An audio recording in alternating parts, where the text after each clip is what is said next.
प्रिय श्रोता बंधुओं, माताओं एवं बहनों, आप सभी को मेरा हृदय से सादर प्रणाम। बंधुओं, आज हम आपके सामने श्रीमद् भगवद गीता के प्रथम अध्याय के कथा प्रारंभ कर रहा हूँ। कथा प्रारंभ करने से पहले मन और वातावरण को पवित्र करने के लिए राधा कृष्ण नाम का संकीर्तन करते हैं। उसके बाद भगवद गीता प्रारंभ करते हैं। आइए एक साथ मिल करके राधा कृष्ण नाम का संकीर्तन करें।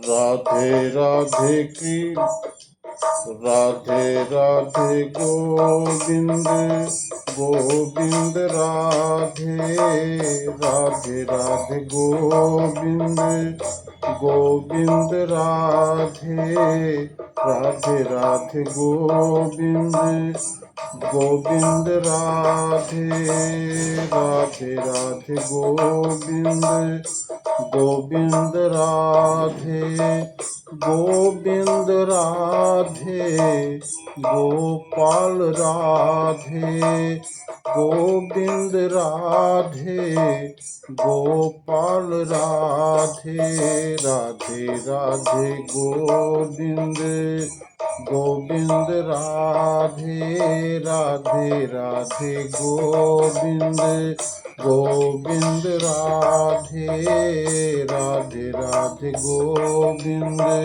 गोविंद राधे राधे राधे गोविंद गोविंद राधे गोविंद राधे गोपाल राधे गोविंद राधे गोपाल राधे राधे राधे गोविंद गोविंद राधे राधे राधे गोविंद गोविंद राधे राधे राधे गोविंद गोविंद राधे राधे राधे गोविंद।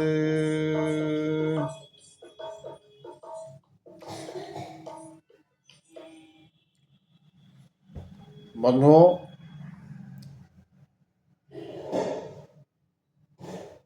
नाम संकीर्तन कर लिया गया। आइए अब श्रीमद् भगवद गीता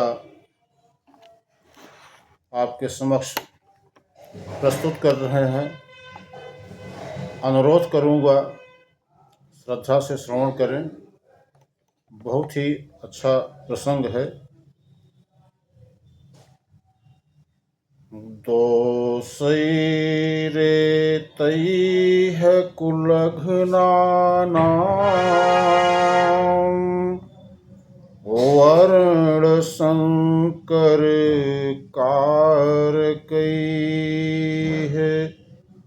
उत्साद्यन्ते जाति धर्माः कुलधर्माश्च शाश्वताः। बंधुओं, जो लोग कुल परंपरा को विनष्ट करते हैं, जो लोग कुल परंपरा को विनष्ट करते हैं और इस तरह अवांछित संतानों को जन्म देते हैं, उनके दुष्कर्मों से समस्त प्रकार की सामुदायिक योजनाएं तथा पारिवारिक कल्याण कार्य विनष्ट हो जाते हैं। यानी इसका तात्पर्य ये है कि सनातन धर्म या वर्णाश्रम धर्म द्वारा निर्धारित मानव समाज के चारों वर्णों के लिए सामुदायिक योजनाएं तथा पारिवारिक कल्याण कार्य इसलिए नियोजित है कि मनुष्य चरम मोक्ष प्राप्त कर सके। अतः समाज के अनुत्तरदायी नायकों द्वारा सनातन धर्म परंपरा के विखंडन से उस समाज में अव्यवस्था फैलती है। इसके फलस्वरूप लोग जीवन के उद्देश्य विष्णु को भूल जाते हैं।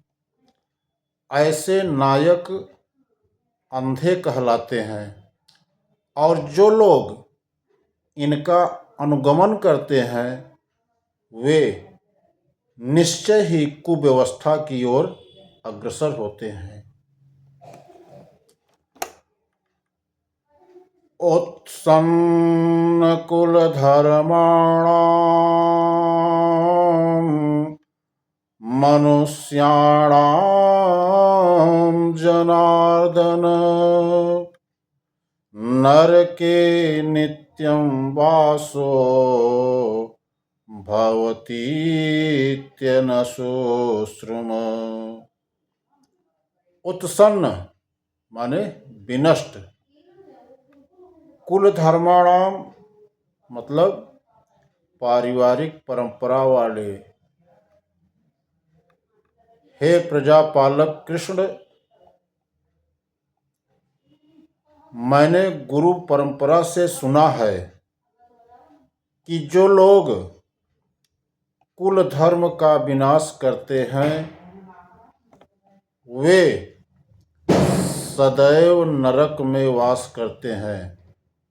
अर्जुन ने कृष्ण से कहा कि जो लोग कुल धर्म का विनाश करते हैं वे हमेशा नरक में वास करते हैं।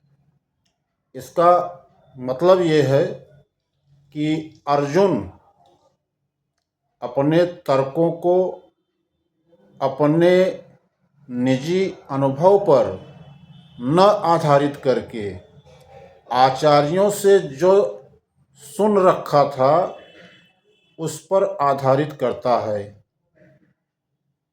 वास्तविक ज्ञान प्राप्त करने की यही विधि है। जिस व्यक्ति ने पहले से ज्ञान प्राप्त कर रखा है उस व्यक्ति की सहायता के बिना कोई भी वास्तविक ज्ञान तक नहीं पहुंच सकता। वर्णाश्रम धर्म की एक पद्धति के अनुसार मृत्यु के पूर्व मनुष्य को पाप कर्मों के लिए प्रायश्चित करना होता है। जो पापात्मा है उसे इस विधि का अवश्य उपयोग करना चाहिए। ऐसा किए बिना मनुष्य निश्चित रूप से नरक भेजा जाएगा। कहाँ? नरक में भेजा जाएगा, जहाँ उसे अपने पाप कर्मों के लिए कष्टमय जीवन बिताना होगा।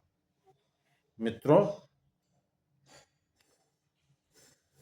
आगे क्या कहा अर्जुन ने? अहो बत महत् पापं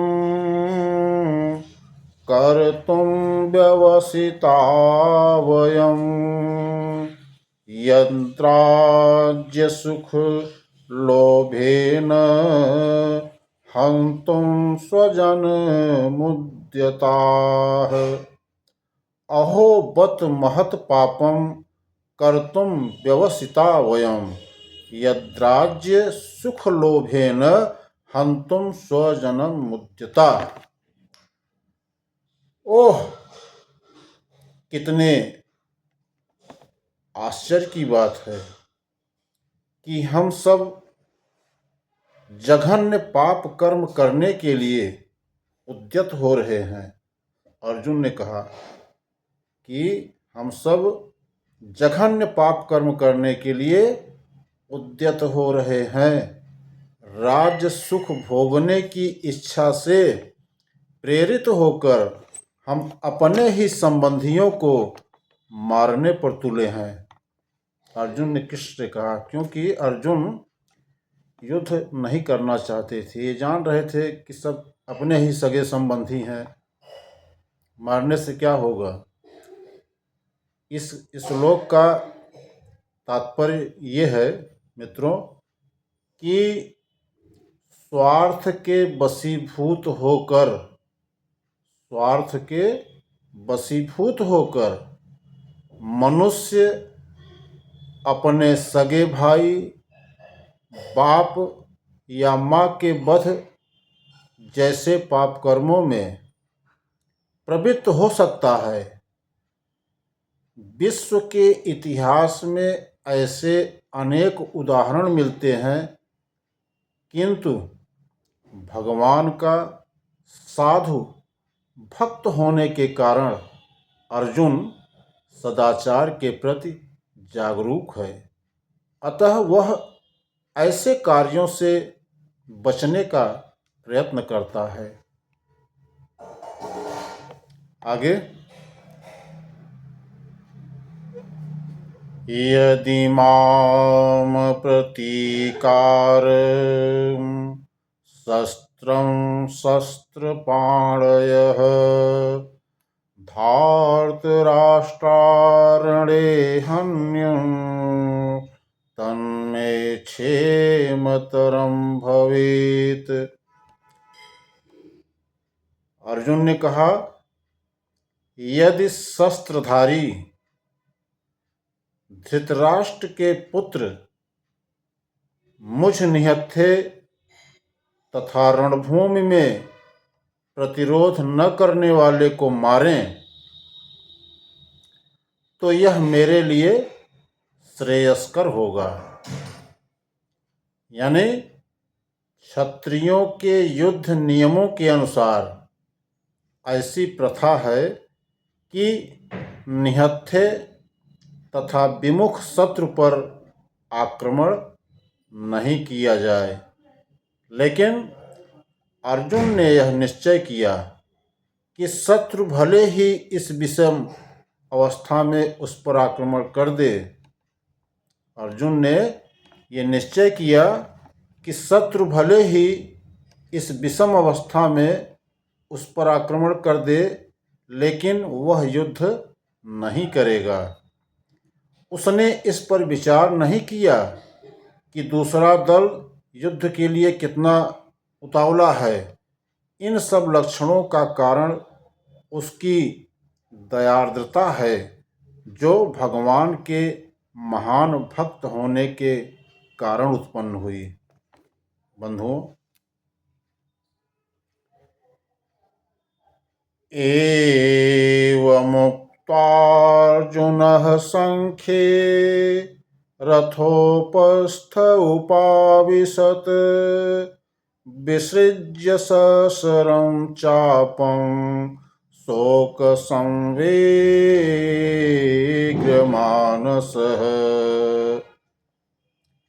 संजय ने कहा, युद्ध भूमि में इस प्रकार कहकर अर्जुन ने अपना धनुष तथा बाण एक ओर रख दिया और शोक संतप्त चित्त से रथ के आसन पर बैठ गया।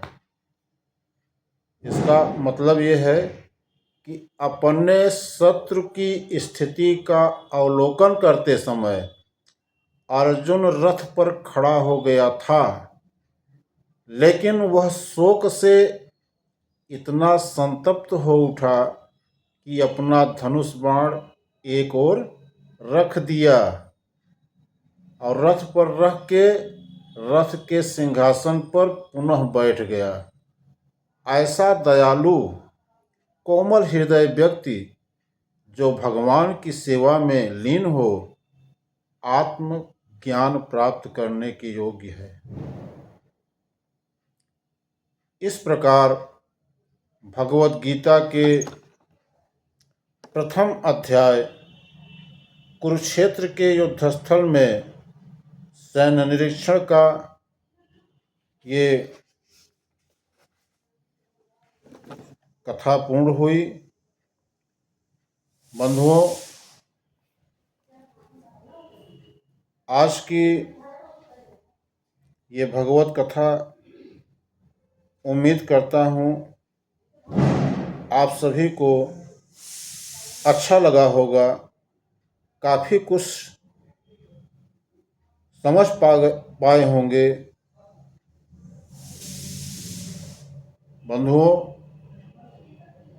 अनुरोध करूँगा कि आप में से अगर चैनल को सब्सक्राइब नहीं किए हैं तो सब्सक्राइब कर लें और कमेंट भी करें, लाइक करें। फिर अगले वीडियो में गीता का सार कल दूसरे अध्याय की चर्चा करेंगे। तब तक के लिए आप सभी को मेरा नमस्कार।